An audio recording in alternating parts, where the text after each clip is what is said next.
guys, welcome back to my channel.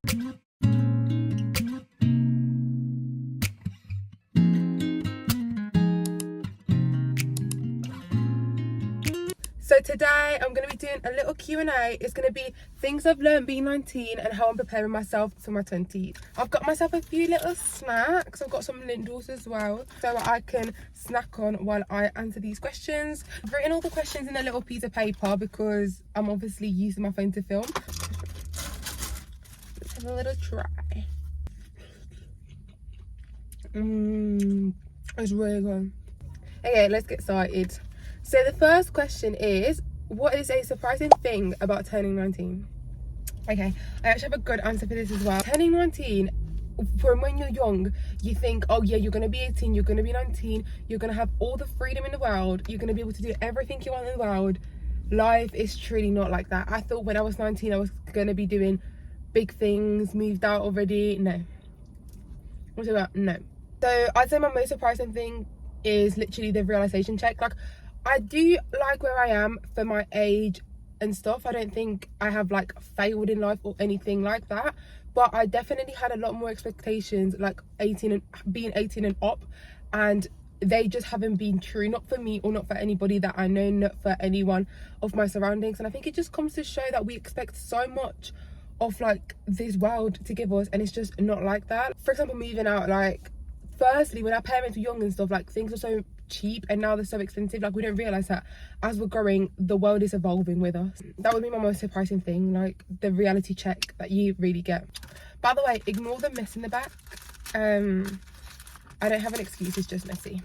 Question number 2 is advice to somebody starting their gap year. Those of you that don't know, I am just starting my gap year now, so I'm going to give you guys some tips and tricks that have worked for me starting my gap year that can also work for you if you're planning to do a gap year. A few points of advice. So the first one is, have an open mind when you go into your gap year. Don't shut yourself out to opportunities, if you get what I mean. The main point of a gap year is like, you don't know what you want to do, or you want to travel loads before you go uni. If you don't know what you want to do, like, try out different jobs. Like, it's actually okay to be in a different job every month just to see if you like it, kind of thing, or just to see what you like. Like, you could get an office job where you don't need a degree for, and then quit it and think, oh, I'm not going to pursue that degree because I clearly don't want to be working in an office job, and that degree would make me work in an office job. And also say, have a plan and stick to it. Obviously, be open-minded within your plan. You have to be realistic. For example, a lot of people are like, oh, I'm going to save up, I'm going to make loads of money, and they didn't even have a job.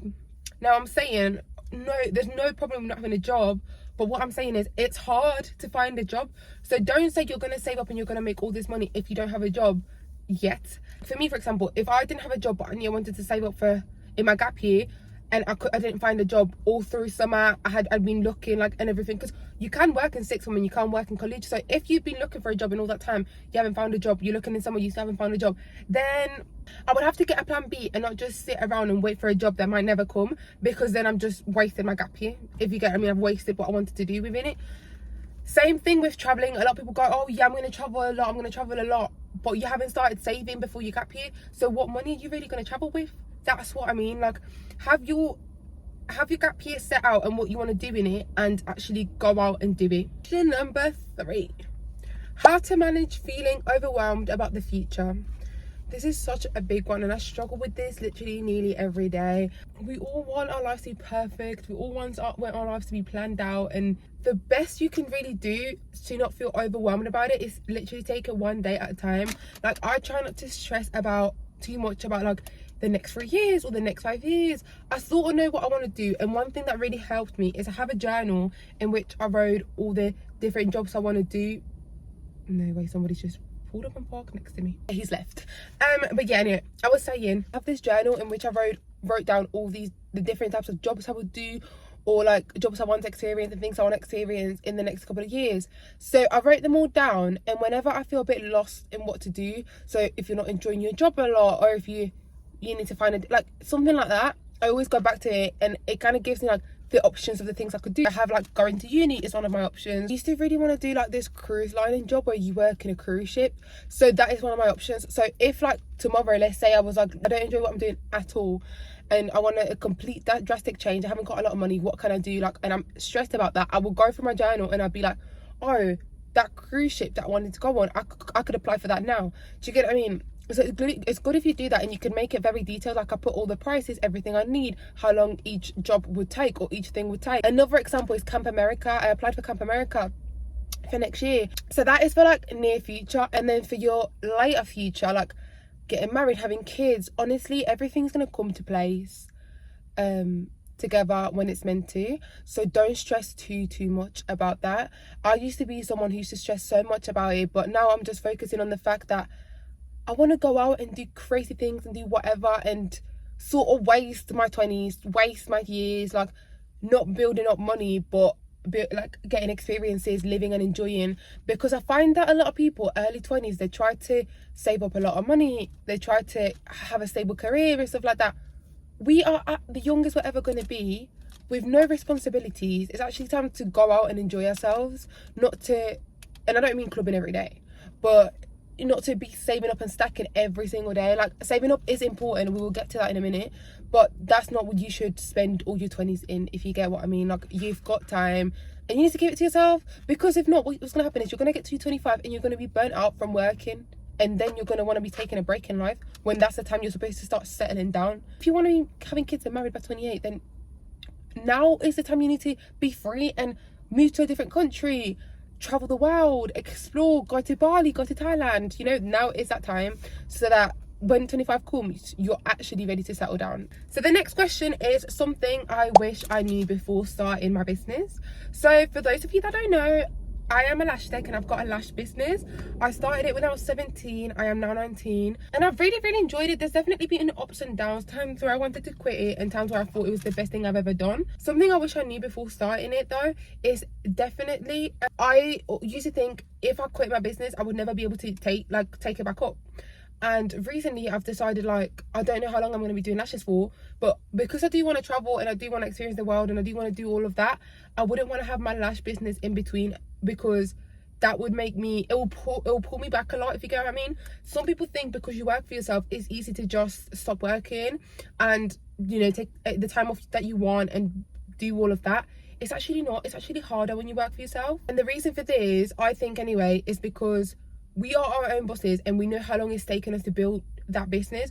I know if I leave and I don't come back for 3 months, most of my clients are not going to be there, and then it's going to be hard to push it back up. So that kind of goes with the same rule as, like, if you don't enjoy something, don't do it just for the money. Like, I really enjoy lashing, and if I can't give it my 100%, then I don't want to give it anything at all. Like, I only want to give it my all or nothing. It's okay to quit, and then eventually I can always pick it back up if I want to. If I've done it once, I can do it twice. Don't be scared to leave your business or your side hustle or what you're doing for yourself and to go travel and explore the world. I just kept on building it and building it and building it. When am I ever going to get to go and travel? Because I will feel sad to leave it to then go. Next question is how to deal with social media pressure and comparing myself to others. We all do it. I compare myself. You probably compare yourself. And social media has made it so accessible to us nowadays that it's crazy how much comparison goes in our heads, from like the minute we wake up and scroll on TikTok to the minute we go to sleep and scroll on TikTok. Like, it's what we all do. But the thing I do to stop that from affecting me is to sort of try to see that person as for what they are. Just because somebody's beautiful doesn't mean you're not. For example, if it's like somebody that if it's like your friend or somebody that's, you know, that you see on the street, don't think that somebody's looking at you and comparing you. Think that people are looking at you for your individual self. You're not being compared to anyone. Also, in the moment that it happened, shut your brain off so fast. Like, stop your brain from doing it, because it'll become a habit if you let your brain compare itself. As soon as it happens, distract yourself and go into something else. And if you keep doing that, it will train your brain to stop even thinking about that, stop wondering to that. Okay guys, I've had to change location one more time, and I don't actually think you guys can see me that well here because the lighting is not so great. I've got a huge building in front of me, so I'm just gonna kind of sit over here so you guys can kind of see. But the parking ran out at the last location. Like, I couldn't stay there any longer and I didn't want to get a fine, obviously. So we're going to dig into my chocolate and go on to the next question, I think. Let me have a look. What is the best habit that I have developed in my teen years, and how do I plan to carry it into my 20s? So I think the best habit I've developed in my teen years is positive thinking, having a positive mindset, and things like meditation and stuff like that.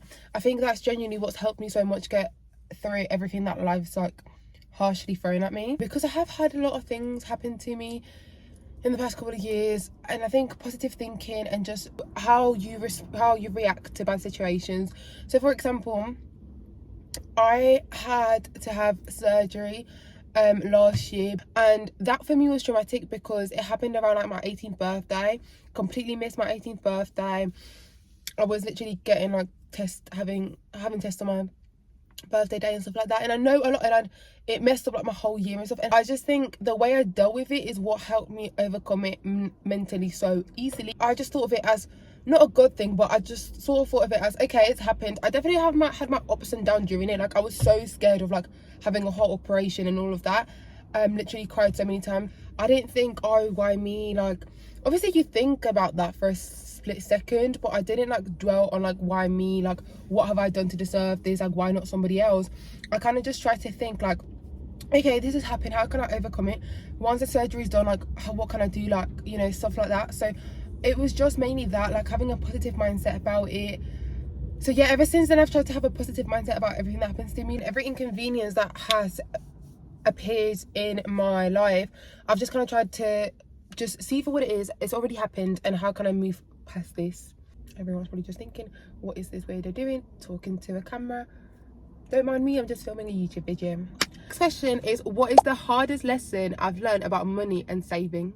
Okay, I love this question because whereas everybody would be like, oh yeah, I've just been really bad financially and I've just learned to save, I'm the complete opposite. I have learned to spend, because the hardest lesson I've learned is that saving up will make you rich. I used to think I just had to save all my money and I wasn't allowed to spend any of my money. I would never spend money on myself, on the things I truly wanted. The truth is, if you're working hard for something, you also deserve to spend a bit on yourself. I now sort of save 50% and spend 50%. I used to literally save 100% of my money. All of it, or 90% of it would be saved.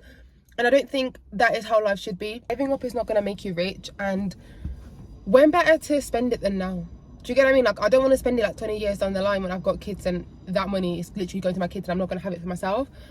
Okay guys, sorry, my phone died and I had to charge it and the lighting's not so great anymore. I hope you guys managed to understand like the answer to the last question and stuff, but I'm going to leave it there and then I'll carry on. I'll do part 2 and I'll carry on in a different day, because I've been trying to film for 2 hours and I've had to like change places and do all of this.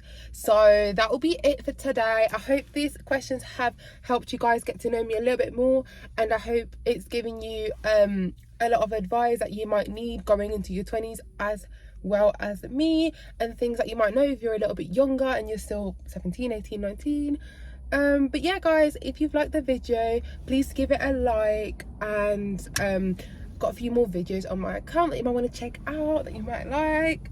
But yeah, and please subscribe if you want to see more content from me, because there'll definitely be more of these videos going on and a lot of more fun videos going up as well. So make sure to stay tuned and subscribe if you want to see all that. Thank you for watching. Bye.